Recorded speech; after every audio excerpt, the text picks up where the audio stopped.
The city has been preparing for a possible influx of migrants ahead of the DNC. But are the promises made by Texas Governor Greg Abbott to send more buses to Chicago empty? Our Sabrina Franza sat down with Chicago's Deputy Mayor of Immigrant, Migrant and Refugee Rights to find out if their plan for a possible surge, well, if there's one at all. Sabrina.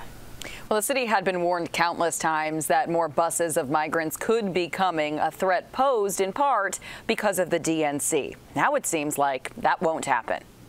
We projected kind of a low flow of people coming in to a very high and then began to plan for that. Beatriz Ponce de León is the Deputy Mayor for Immigrant, Migrant and Refugee Rights. At this moment, there's no evidence on the ground that there are new arrivals crossing the border ready to be sent to Chicago. President Biden issued an executive order to temporarily suspend certain non-citizens' entry across the U.S. southern border in early June.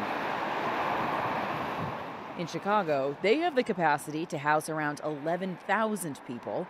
Right now, only about half of those beds are occupied. That if we were to max out at those 11,000 beds, then we have a plan to open what we're calling just-in-time beds. A new hire joins the team just in time for the DNC, someone temporarily serving the city's migrant mission despite dwindling numbers. Why now? Why this moment to bring more people? We have been working to bring someone in this role on for a while, and we had to identify the right person. Harley Jones, a temporary hire rumored to be a replacement for Ponce de León.